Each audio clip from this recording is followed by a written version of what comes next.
You're listening to 10 Points, a podcast with your hosts, Ash and Nicholas, where all the talk is Canadian Highlander, our favorite format from the best trading card game ever, Magic the Gathering.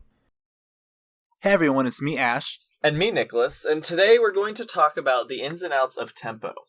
But first, we need to talk about our best cards from the set Portal. So, Nick, what do you have for us? So there wasn't a lot. There were a few. I'm gonna go with Personal Tutor. It doesn't see a lot of play, but it still goes in some decks. I built blue-green extra turns recently, and then didn't actually get to play it at an event. But I got to jam some games with it, and that would go right in that deck. And it went in like the old Storm lists. I don't think it's a very common include anymore. But it sees some play. Yeah, with the way that the Breach Storm deck works, there's just very few things you would want to Personal Tutor for. Yeah. But yeah, so I considered Personal Tutor as my card of choice. The other main consideration was Sylvan Tutor, which is the same card but for creatures. And I actually ended up going with Wood Elves as my pick, mainly because though Sylvan Tutor and Personal Tutor seem good, and they just kind of struggle to find a home, really. Most of the times where you would be wanting to play effects like that, doing it at sorcery speed is just way too slow and sets you up. Like, it gives your opponent a whole turn to counter whatever you're looking to do. So I went with Wood Elves, which we mostly see that in big ramp decks or lands decks, and in Bant ETB decks, you'll see Wood Elves quite frequently. So yeah, that is my pick. I also thought about Fire Imp and then didn't. Ironically, Fire Imp is probably the card amongst those four that I've played the most. I think Wood Elves is me. It used to get in a lot of my 4-color Kiki Pod lists, but I have been playing it less and less recently. And by that I mean I haven't played it in a long time, but it used to be an auto-include for me. I mean, now you just get Fury. Yeah, I mean, you already had Flametongue Kavu, but I was usually playing both of them, which I don't play Fury anymore. I mean, now you just have Palace Jailer, you have Solitude. I don't actually even play Flametongue Kavu anymore just because there's better options. Yeah. So, moving on, I guess, we're going to talk a little bit about tempo. We talked about this a little bit before, how tempo kind of has a definition that's a little tough to put your finger on. It's kind of a amorphous definition, I think. Either that or people just can't really agree on what it is. But Nick, do you want to kind of give your idea of tempo? Yeah. The way that I usually think of tempo is a deck that's trying to play very cheap, efficient creatures, and then just like use those creatures to end the game while disrupting your opponent however you can. So that usually looks like getting down like a prime example would be like playing a turn 1 Delver and then using a combination of a bunch of just like the most efficient cards that you can find to just slowly like tooth and nail claw ever so slight card advantage every card. Or not even card advantage, just a little bit of advantage in the game per card until your opponent's dead. Yeah, I always think of it, I mean, with a pretty similar definition where you want to land a threat and then Nicholas used the word disruption or disrupt your opponent, and I think that distinction is very important. The distinction of disruption and control. Because control usually means you're kind of setting up to just stop whatever your opponent's doing, where disruption usually just means you're slowing them down.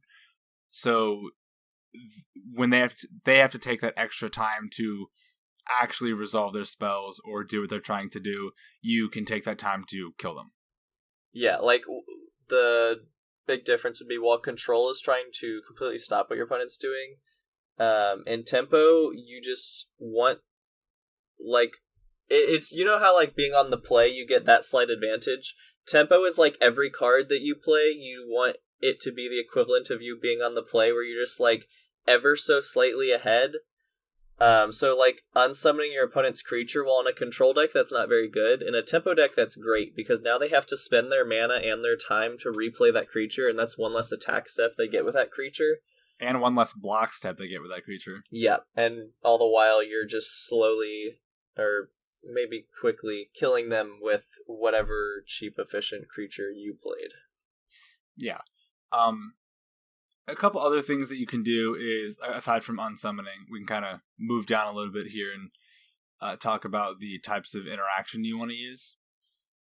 As Nicholas pointed out, using removal, even if it's temporary removal, such as unsummoning effects, you really just want to have like the cheapest, most efficient cards you can, so you can maybe unsummon their creature and then hold up a counterspell for it, or be able to unsummon their creature and play a creature of your own. So that's why you want to play cards that are really, really cheap, such as unsummon, Vapor Snag. What other bounce spells are there? Those are the good ones. Yikes. I mean, there's like... You also get to use like all the 1 mana removal. Like even if you're in tempo, or even you're in white tempo, you're probably still going to play swords.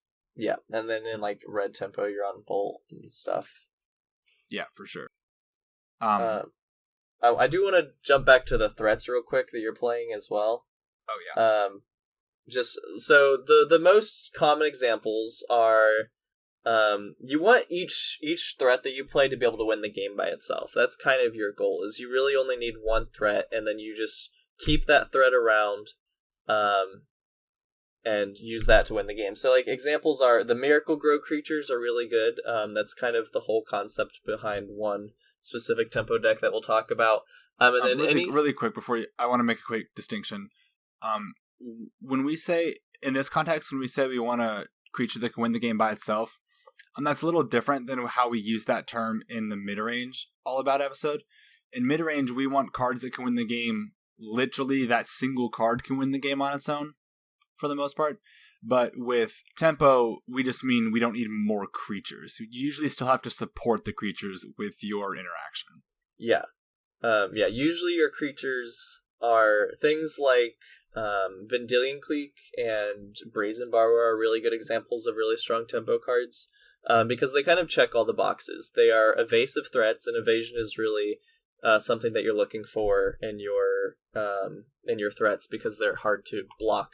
But they also provide some sort of disruption. Vendilion Clique obviously attacking the hand, and Brazen Borrower bouncing something back to their hand before you play it. And then things like Delver, Mana Gorger Hydra, Spell Sprite Dragon? Spellskite Dragon? It's just Sprite Dragon? Sprite Dragon, that one. The 2 mana. Perma Prowess? Yeah. Yeah, it's Sprite Dragon. Solid card. Alright, and we can keep talking about the interaction now. Yeah, so other types of things you'll play are things that protect your creatures. Sometimes that would just be an effect like Blossoming Defense, which gives your creature hexproof till end turn. It's a 1 mana instant. You might see things like Apostle's Blessing, which can give your creature protection from a color. You might see the new card from New Capenna. It's called Slip Out the Back. It makes your creature phase out. Just different ways to blank your opponent's removal for as efficient of a mana cost as possible. You don't see that many black tempo decks. Probably the most common one I would say is Grixis, but you really don't see tempo in black all that often. But if you do, you're going to be looking at the 1 mana hand attack spells in that deck for sure. Yeah. And one thing to note too, the reason that not as much Slip Out the Back, but Blossoming Defense and Apostle's Blessing are so good is because they also have secondary modes. Secondary lines on the card that are very good. Blossoming Defense also gives your creature +2/+2, which can sometimes just be the extra push that you need to win the game. And Apostle's Blessing can give it protection from a color, which obviously can get around blockers if necessary to kind of get that little extra push. Yeah, I'm going to briefly skip ahead a line to say that go to this last line here, which the interaction you want to be playing is versatile cards, like Nicholas just said. The fact that those both do a key thing you want them to do, in addition to doing other key things that you want your cards to do. The poster child of this type of thing that I think about in these types of decks is Simic Charm. It's 2 mana, it's a green and a blue mana, and you pick 1 or 3 modes. You can either give a creature +3/+3 till end of turn, give a creature hexproof till end of turn. Actually, it might be all your creatures get hexproof. And then the last one is you bounce a creature. So it does 3 different things that you would really want to be doing in a deck like this. Yeah. Yeah, and then the last form of interaction, we kind of talked about this a little bit, but it would just be removal.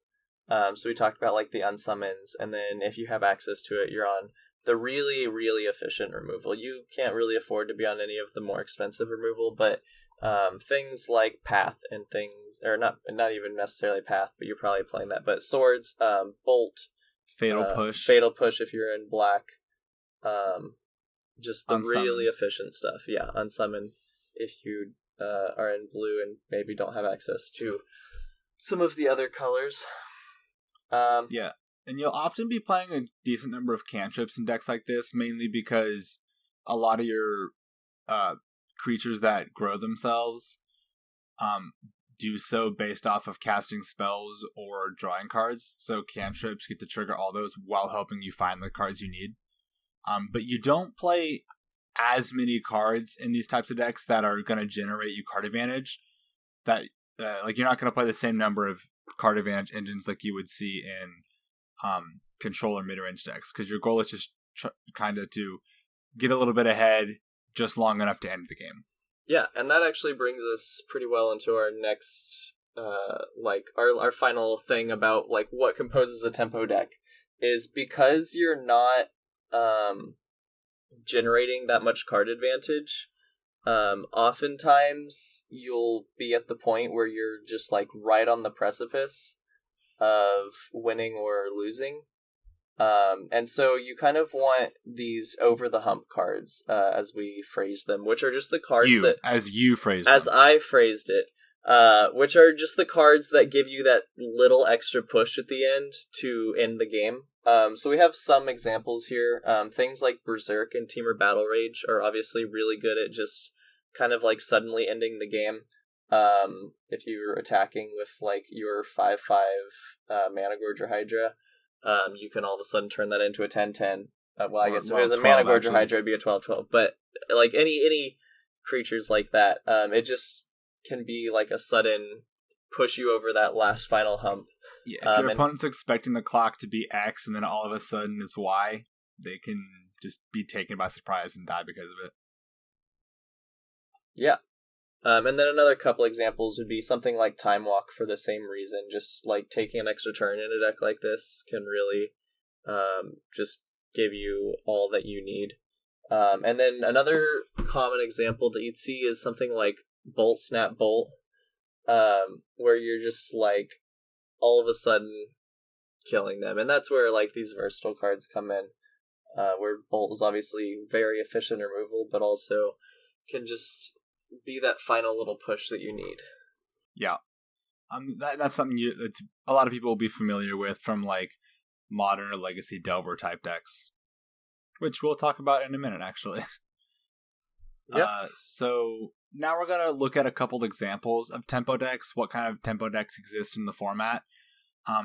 We've kind of been talking about examples about it this entire time, but the poster child, I've said that twice in this episode now. The most well-known tempo deck in the format is called Sorensen. It's a red, not red. Nope. It is a blue and green tempo deck. You're going to be playing a lot of creatures that are. You play very few that are more than 2 mana. But you mostly just play a bunch of cards that creatures that get bigger when you draw cards or cast spells, and a lot of interaction and cantrips. And then, depending on the build, you're probably playing a couple ways to generate card advantage, but not much. Yeah, and the name Sorensen comes from a player in the Victoria community that invented the deck. Yeah. But it's just essentially a blue-green tempo deck that uses a lot of the Miracle Grow creatures like we talked about earlier. It probably has access to the best spread, which is why it's blue-green. Just because all of the best Miracle Grow creatures are in blue-green. And you get Berserk.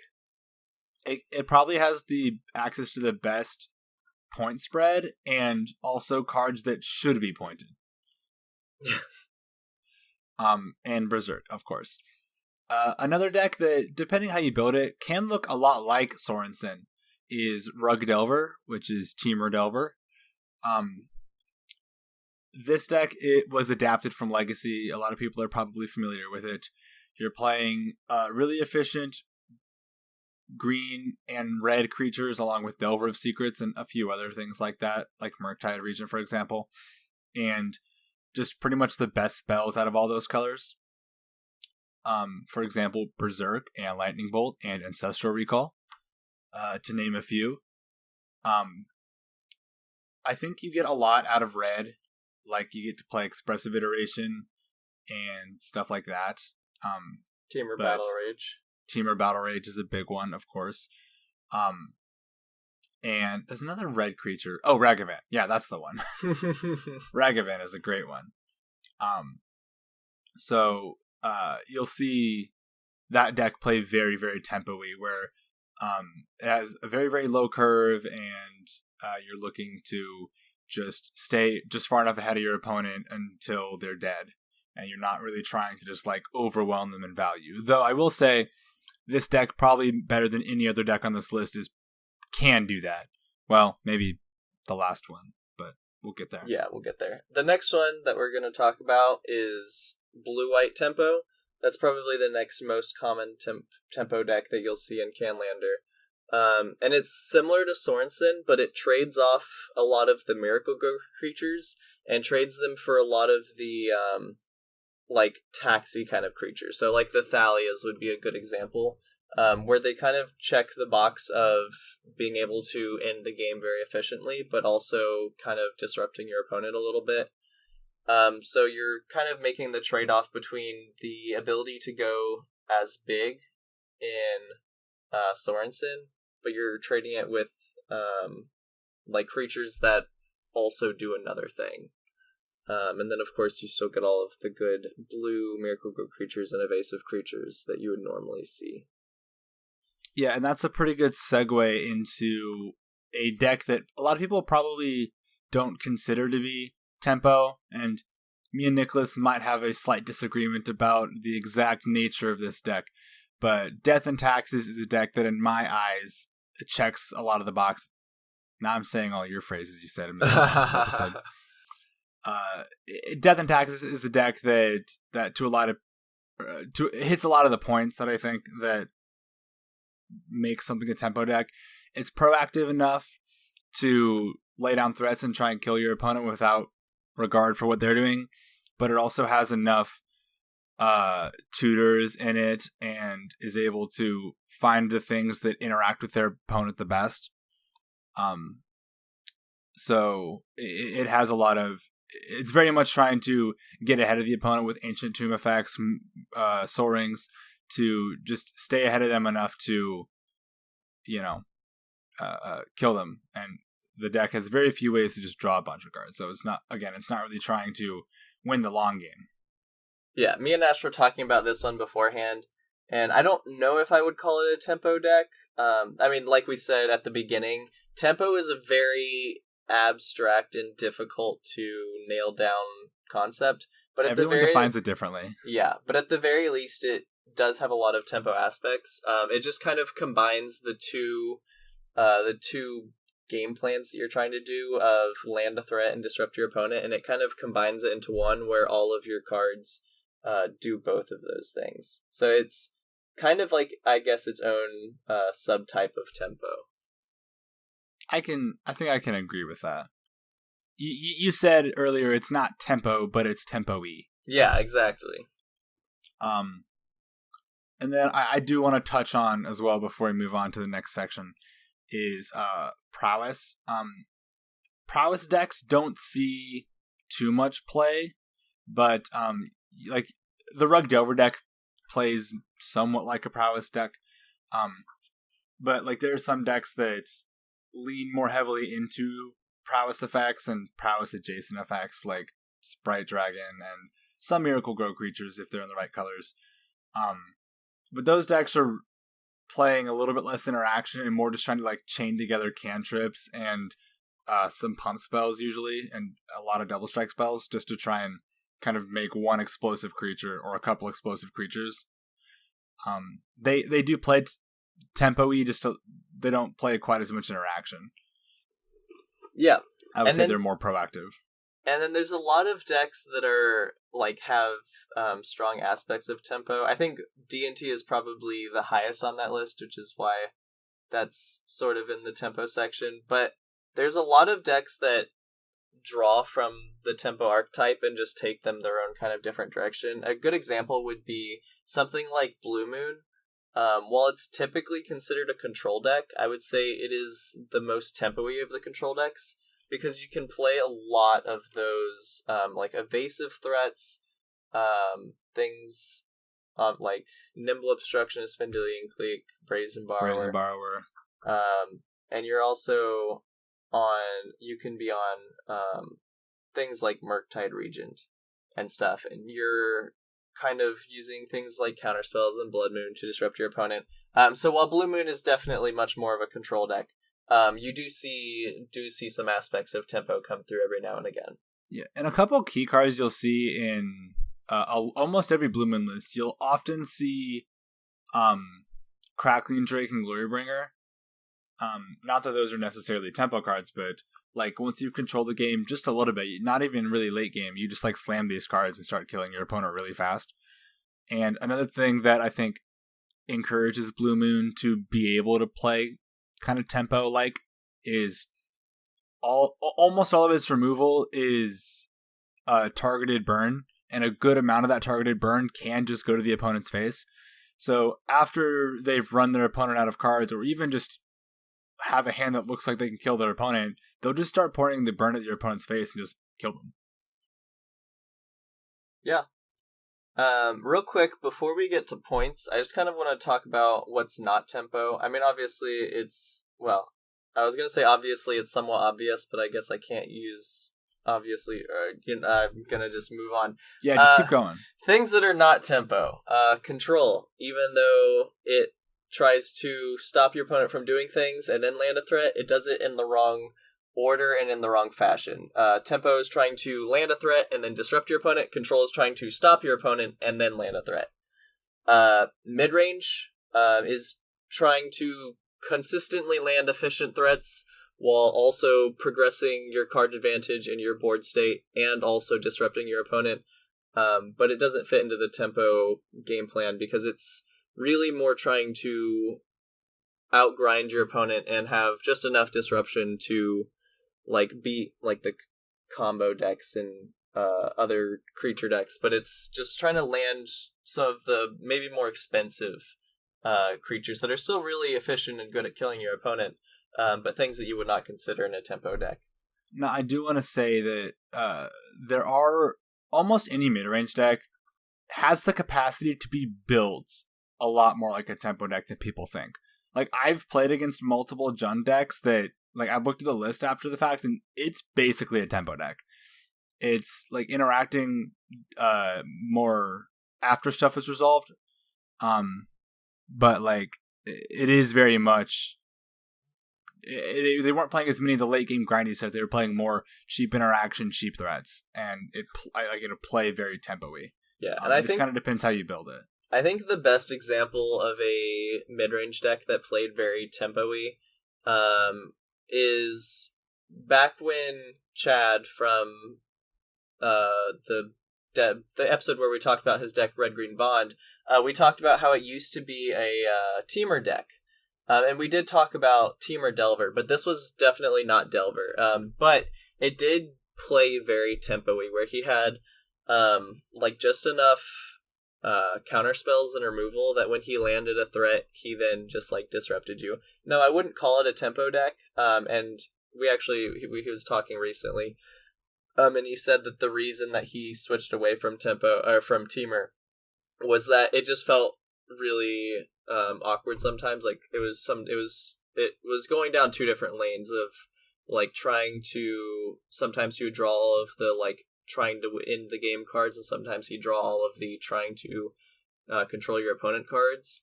But he wasn't consistently getting that nice split.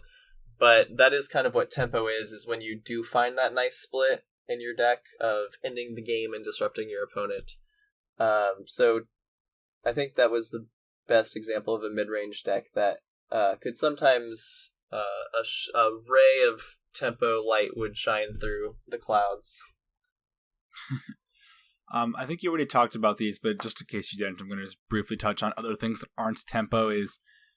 Nicholas mentioned control, how the main difference is the order of operations, where you want to control the game, and once you have a full control of the game, then you want to land a threat.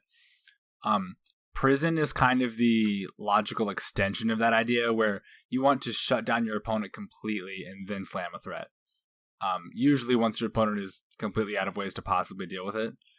And that's like the opposite of tempo. Tempo also usually is looking for a much shorter game than either control or prison. And actually looking for a shorter game than most mid-range decks, I would say. Yeah. But yeah, so now we want to talk a little bit about the different point spreads you might look to play in tempo decks. Do you want to talk a little bit about the main cards you see? Yeah, so there's like a lot of different kind of point spreads we could talk about. I think we talked about both Time Walk and Recall earlier. Those are definitely points that you can consider. But you can also just go for, like, there's so many like one-pointed blue cards, and almost all of them are really good in tempo. True Name Mimesis is a very, very good threat for tempo. It checks the box of evasion very well. And it protects itself. Yes, it does. And then things like Mana Drain, Treasure Cruise, Dig Through Time are all... I mean, I know we talked about you're not like trying that hard to gain card advantage in tempo. But you are trying to play very efficient cards, and those are cards that or especially, I mean, Mana Drain obviously is a very good counter spell, that also lets you maybe play your threat and hold up mana to disrupt your opponent later. But things like Treasure Cruise and Dig Through Time are efficient enough that you're just playing them because you're already dumping so many cards in your graveyard using cantrips, using counter spells. And paying 1 to draw 3 kind of goes in that category of getting over the hump, where you're not playing more of some of the more expensive sources of card advantage just because that's not your game plan. The really cheap sources of card advantage are really good. I mean, I found myself cutting Jace the Mind Sculptor from tempo lists before. Yeah, Jace... Which, I mean, I usually would play it in a tempo deck. It kind of depends on the build. But yeah, it's just, it kind of checks the boxes, but it's not reasonably ending the game by itself, and it doesn't disrupt your opponent enough.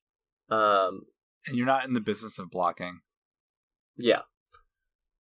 So, I mean, and that's not us by any means telling you to cut Jace the Mind Sculptor from your tempo deck, because goodness knows, I have played it in tempo decks, and it is perfectly good. Yeah, it's very good. But it's sometimes just better. Not wrong to not be playing it. Clear as mud. Yeah, we are contradicting ourselves every turn.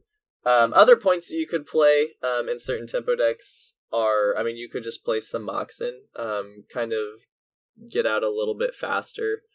I don't think that would be my choice in a point spread, but especially for decks like D&T, which are sort of tempo-y, I think different Moxen are a very strong option in there, as well as things like Soul Ring.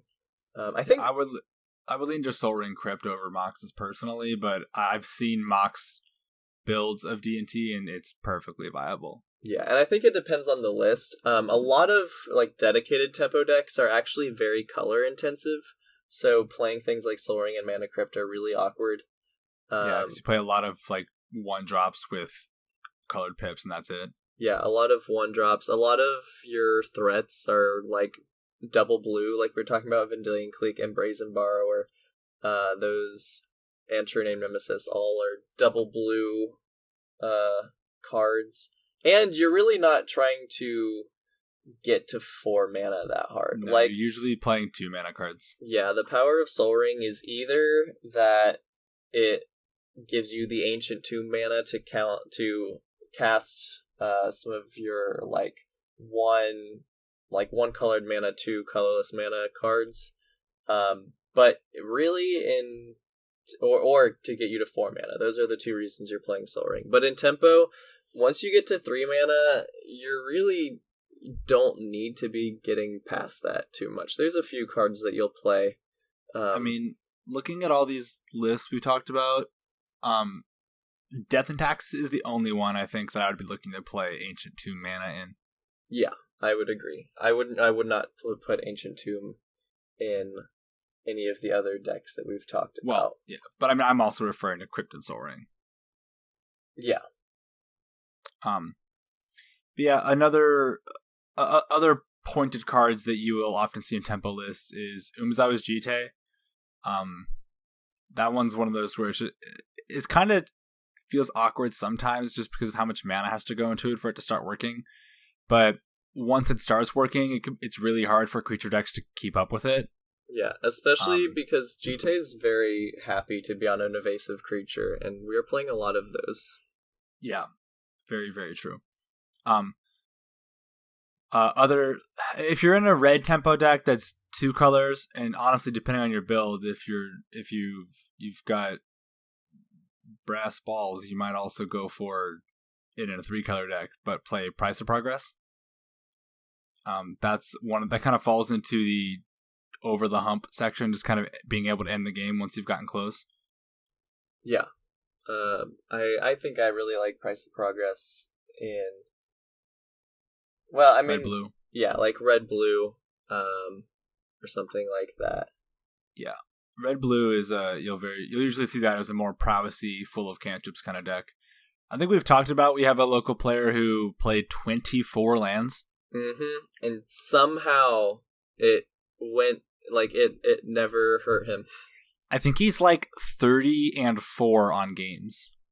I have had so many games against him where I'll be on like 36 lands in my deck, and he will play more lands than me. Yeah, he just plays so many cantrips. Yeah, he's just he hits them. Like digging through his deck constantly. Unfortunately, he doesn't get the chance to play that often. But hopefully we'll have him on one of our 4-mans at some point. Yeah, I would quite love to have that deck be shown off. And it'd be even better if it just totally punts so we can look like we're liars. Oh, for sure. That'd be fantastic. Right.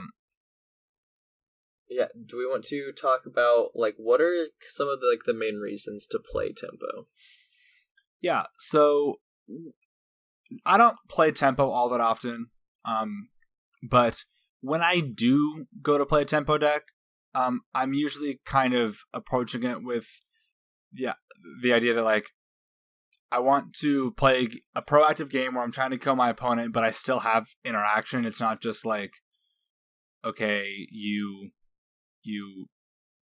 killed my thing and now I'm not playing the game anymore, which to me sometimes aggro feels like. I know that's not true, but it's just the way I feel sometimes. So if you're looking to kind of be a little bit aggressive but still be able to interact with your opponent, tempo is a great option. Actually, kind of once I describe it like that, I do kind of feel like Red-Green Bond is can play kind of tempo. It's more aggressive than tempo-y, but I feel like it has games where it just looks like an amazing tempo deck. Yeah, maybe. I don't think I would qualify that as a tempo deck in any way, but... No, I said tempo-y. Sure. Chad, let us know. I don't think it checks the box of trying to protect your threats or really disrupt your opponent. I mean, like... Yeah, I would agree with that. His disruption comes in the form of some burn spells and a scavenging ooze. But besides that, his entire game plan is just play efficient creature after efficient creature after efficient creature after efficient creature, maybe an efficient planeswalker in there somewhere. Until the his more you talk about it, the more you're him. right. No, you're right. You're right. I don't know what I'm talking about. He literally described his deck as, I'm going to keep playing efficient creatures and pray that my opponent can't remove them all. Yeah, which, as you've seen, usually works. It works. It works. It just works. Yeah. So some people got that reference, some people didn't. And if you didn't, ping me on Discord, I'll tell you. The next reason to maybe play tempo sometimes is if you want to give yourself a headache and play 4D chess. Sometimes tempo just feels like he knows that I know that he knows kind of thing, where it's like he knows that I have she. He, she, or yeah, whatever. It's like, all right, they know that I have a protection spell or a counter spell, and I know that they know that I have some sort of interaction, but they have to deal with this threat, so then they play their threat, and I have to decide if I want to tap out to kill that. Like, it's a whole thing of... Especially when somebody resolves a Gataxian probe. Yeah. And we talk about control all the time, where threat assessment is very important, but in tempo it's even more important, because in control, at the end of the day, you can't really afford to let your opponent be doing that much. Like, your threat assessment comes in the form of, do I deal with this now or later? But in tempo, it's like, do I deal with this now, or do I let it sit there and try to race it? Like, if your opponent plays a threat, you're, like, trying to figure out, do I spend my counterspell on killing this threat, or countering this threat, or do I keep my threat around and just race their threat to protect my threat? So threat assessment is even more important in tempo, because you're very limited in your ability to interact with things. Partially due to the fact that you're not generating that much card advantage, and partially due to the fact that you're not on as much interaction as a control deck would be. Yeah. Now, another reason you might play tempo, though this is the reason that I don't play tempo, is you're kind of always on the edge of your seat with tempo. Even when you're ahead, you're not usually strides and bounds ahead. You're usually just a little bit ahead, and sometimes it's not even obvious that you're ahead, because it really depends what your opponent has in their hand. So usually when you're playing tempo, you're not always sure how the game is going to turn out, if that makes sense. You're always on the edge of your seat because you don't know what's coming. Yeah, like we were talking about, in a lot of other decks, you're either like setting up some huge value engine that they can't beat, or just dealing with all of their stuff or whatever. But in tempo, most games come down to a race. Most games come down to, they have creatures, I have creatures, but I've done the combat math, and I am pretty sure that I will come out ahead. So you're never really in a position where you're like, okay, they cannot come back from this. You're more in a position where you're like, all right, I'm currently winning the race, I just need to keep it that way. Yeah. Anyway, I don't play tempo that much because I really like to just be really ahead, and tempo doesn't do that. Yeah, I don't play a whole lot of tempo, but I do enjoy it when I play it, and I think I probably play it more than Ash does. Yeah, you do. But I will say, one thing about it is, even though you're rarely really ahead, this is probably the deck that gets to have the coolest wins of, like, okay, we were kind of staring at each other, and then I cast Become Immense Berserk, and I died. Like, then they died, you know? Yeah. Like, that, not really any other deck gets to do that. We talked does. about Bolt Snap Bolt earlier. The only thing better than Bolt Snap Bolt is Berserk Snap Berserk. Yeah. One time I did manage to Berserk Snap Berserk and Mana Gorger Hydra. It was... Doing the math on that was a little confusing, and I'm not exactly sure if we resolved it properly, but they were low enough it didn't matter. Yeah, I mean, to be fair, most life totals in that situation are low enough for it not to matter. That's true. The Mana Gorger had a couple counters on it already. Okay, so do you have any pointers on like how to play tempo? I like we've kind of been talking the whole time about how you play tempo, like what it's about. But do you have any like tips or tricks in the general tempo idea before we move on to our closing segment? I'd say don't jump the gun on anything. Don't like automatically counter a threat. Don't automatically like swing or leave a creature back to block. Tempo is really about putting thought into all of your plays, because all of your plays end up mattering a lot. So part of playing tempo is just playing the deck and getting a feel for like what you need to be doing at any given time. But the main thing to consider is get a threat down and then win the race. It doesn't matter if they also have a threat as long as you are going faster. If you're not going faster, you have to deal with the threat. If you are going faster, you might not have to deal with the threat. Yeah. Kind of similar to that where Nick said all of your decisions matter. That's part of the reason I think I said this about a different archetype recently, honestly, but I think tempo is one of the hardest archetypes to get really good at and can be discouraging to newer players at the beginning because it's so hard to be good at, because every decision matters so much. Even like you have to make decisions based on what you anticipate happening a lot of the time. So, like Nicholas said, do you remove this threat or do you let it resolve and race it? That decision might, like, to make that decision well, you have to think about what else your opponent's going to do in the next 3 or 4 turns versus what you're going to be able to do. So making those decisions is very hard. Just trying to think of the game holistically, not this exact thing right now. I think that's a good way to put it. Okay, so let's move on to our closing segment. I think I will talk about my things first, because then you can have the final word, eh? All right, sounds good. Okay, so I played twice since we've recorded last.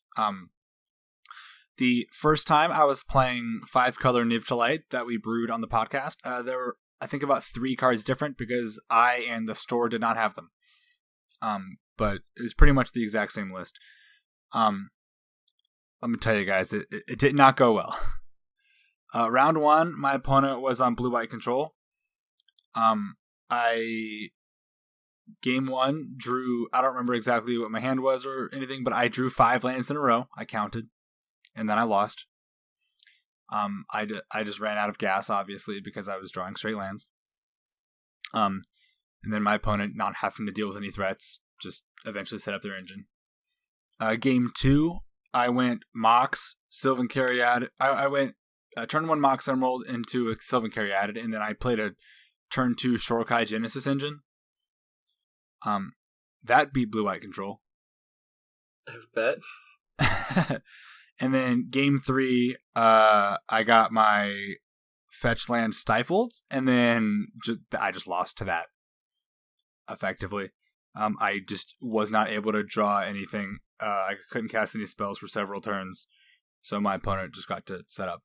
And that's why you play Stifle and blue-white control. You often just slow them down enough to get to play a Jace or something, and then you win. Stifle's also very good in tempo. Yes, extremely played in every tempo deck that's able to play it. Okay, round 2, I got a bye. Notably, that counts as a win. Keep that in mind for later. And then round 3, my opponent was playing a converted Daretti EDH deck. Mono red Daretti. It's like mono red artifact prison. Game 1, I had a Minsk and Boo in play and a Grimflayer in play. And I had an Ephemerate in my hand. And then my opponent manages to just ramp into a Mindslaver. Like, not a combo, just like casts and activates Mindslaver. And then goes to my turn, sacrifices the Grimflayer to the Minsk and Boo to kill the Minsk and Boo. And then ephemerates the Boo token. That's brutal. And then it was bad. It was not good. Then I draw Klothys, which is actually a threat that can actually in the game, and then it gets Chaos Warped. and I am a sad boy. And it Chaos Warps into a Bedevil, so I couldn't even do anything with it. Then game 2, I get a Clothis out pretty quick, and then my opponent Blood Moons me, which means I'm not casting anything. But I have a Clothis, so it's okay. I have a little bit of green mana, and I'm able to kill my opponent with Clothis. And then he Chaos Warps it again into Bedevil again. I was like, are you kidding me? So I lost. It was an upsetting match, or an upsetting night, really. But I went 1-2. That win came from the bye. But the deck played really well when I was jamming games ahead of time, so I think I just kind of got some bad draws that night. But who's to say? Maybe we brewed a bad deck. Quite I choose to think the deck was great. Okay, and then the next day I played, I was playing Blue-White Control. Round 1, I go up against an opponent playing Goblins. I end up going 2-0. He's a relatively new player, and the Goblins matchup is pretty good as long as they don't get too fast to start. I will say they did get a very fast start with a turn 1 Goblin Lackey into a turn 2 Muxus. No, sorry, the Muxus was turn 3 actually, because he had to play a Matron on 2 off the Lackey to go get the Muxus. And then he got a Ringleader off the Muxus, which drew him more Goblins. But I ended up being able to Wrath, and it was fine. I ended up having a Will Kenrith emblem in play for like 5 turns. And it was awesome. Best day of my life. So that was sick. Round 2, I go up against Grant. He's playing a blue-black Tesserator style deck. Game 1, I have Ancestral Recall in my opening hand, and then using that Ancestral Recall, out of the top 6 cards of my deck, I drew 5 lands, and then not enough removal to deal with all of his stuff, and then I died. Very sad. And then game 2, he goes, I play a land, and he goes Urza Saga, Soul Ring, Mana Crypt, Mystic Forge. And then the rest is kind of history. It was scary. And then round 3, my opponent is on blue-white, artifact, and taxes. It was kind of a tempo-y deck, honestly. More taxy than tempo-y, though. We play... it's like... the last round, and he forgets to start the timer.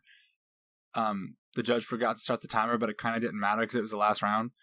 So we play like an hour and a half to a 2-hour match. And we have 2 games in this like 2-hour match. 2 very long grinding games. I don't remember what happened all in game 1. I just remember winning. Like literally right after the match, I wrote these notes down, and I wrote down game 1. I don't even remember. It was a 40-minute game, and I won. But game 2 was even longer.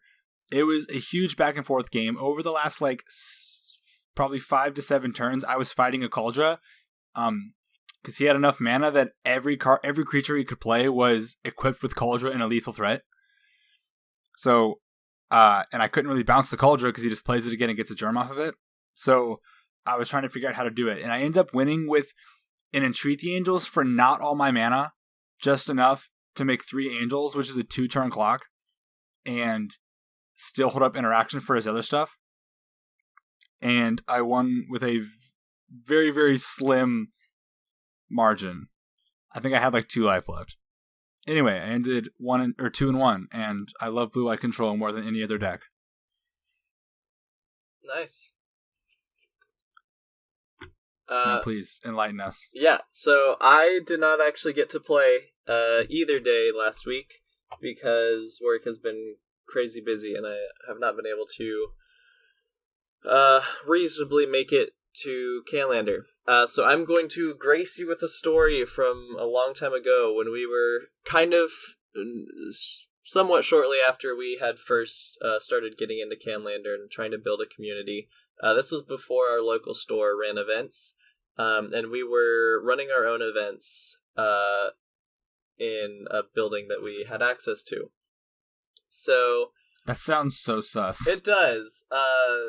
It wasn't as sus as... Well, okay, it was a little sus. I mean, not really. It's such a long story to try to explain. It was a building that Ash's family... It's really not important. Yeah, I don't know why we're trying to... This is not even sort of relevant to the story. We were running our own events. That is what you need to know. With friends. Yeah, with friends. I believe Chad was playing at this point. Some of Ash's siblings were playing, and this was actually against one of Ash's brothers. And